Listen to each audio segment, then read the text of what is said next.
Where a man that knows the industry better than anybody here in Western Australia is the man that is the owner of the Berrington Group, and they've got two aged care facilities in Subiaco and Como, and you may hear Glenn featured here on 6PR during the course of the week. He now joins us on the program now on the Saturday break. Glenn, thanks for your time. Good afternoon, Peter. How are you? It certainly has been a spotlight on the aged care industry. As a person that's actually front and centre and involved in it, have you perceived the whole industry on the back end of that Four Corners expose? The Four Corners expose showed some really shocking mistreatment of people within aged care facilities, and that can't be tolerated by anybody, not by the public, not by the government, not by providers, anybody. So I think that spotlight is well worth having. A lot of people in the industry have ducked for cover. You, on the other hand, have been quite happy to talk about it. So going forward, what is your perception on what needs to be done, if anything needs to be done, to make sure there's a lot more confidence within the industry? Look, the industry does need a spotlight on it. People need to understand exactly what aged care is about and how aged care operates within our society.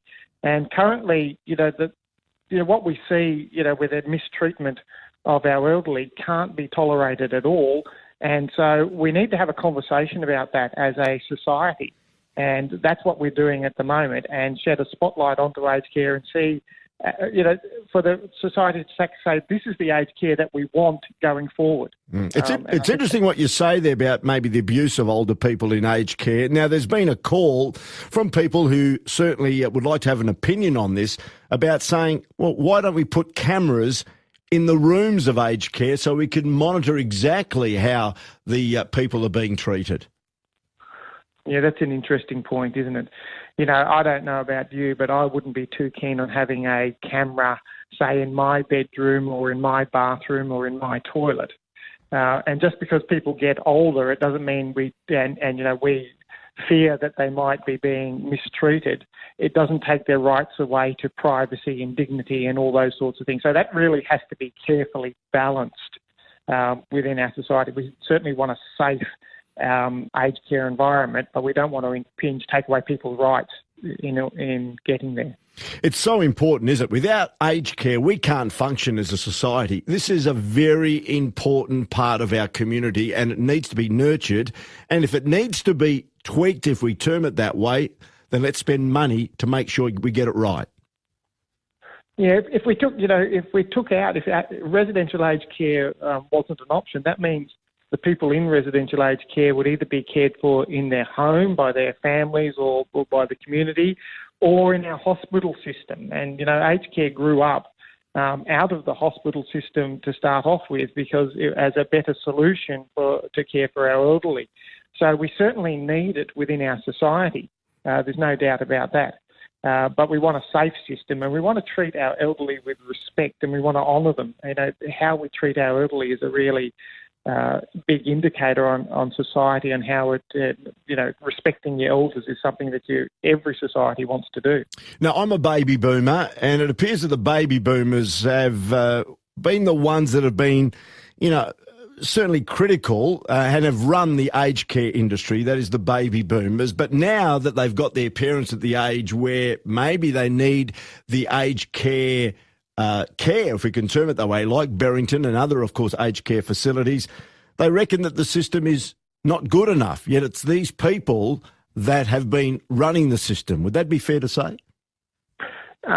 Look, it is. It is fair to say that. When I came into the industry 20 years ago, I observed that the aged care system that we had was great for the baby boomers' grandparents. But it was never going to be good enough for their parents or for them either.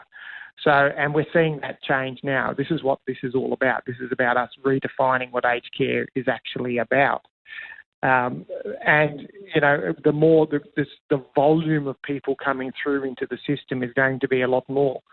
So we're having a really close look at the system now. And the baby boomers, the people that ran aged care for many, many years, are the people who are now going, let's change it.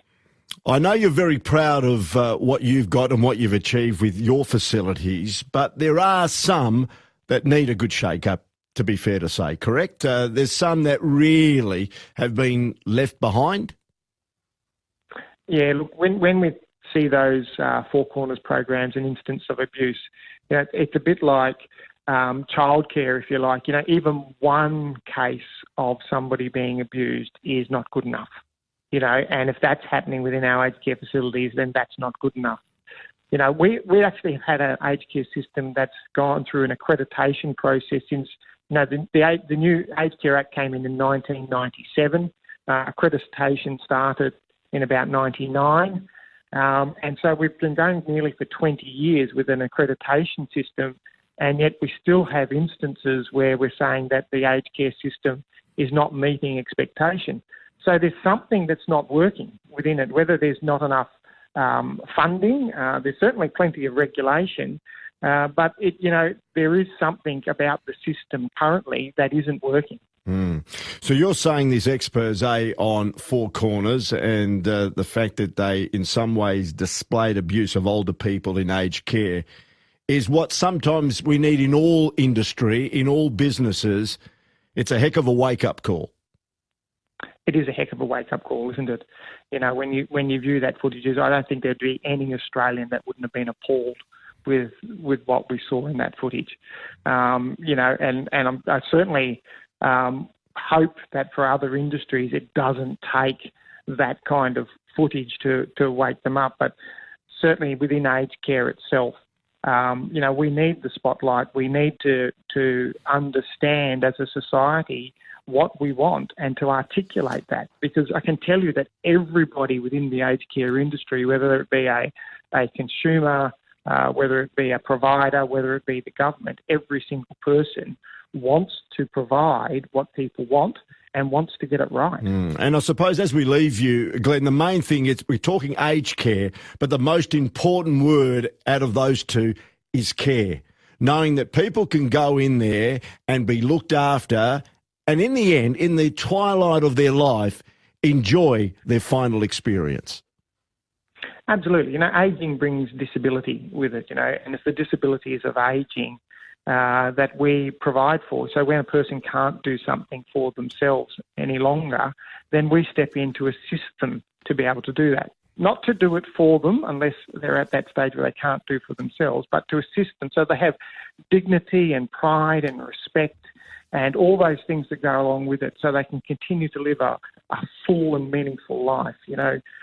These people have given so much to society, and, it really is an honour that when they get to the age where they need our assistance, that we're there to provide it for them. And I know I certainly feel that way with a passion, and I know many, many other people within the aged care industry also feel that way. Great way to leave it. Glenn, thanks for your time today. And as I said, people can hear you during the course of the week here on 882 6PR. Enjoy the remainder of your weekend.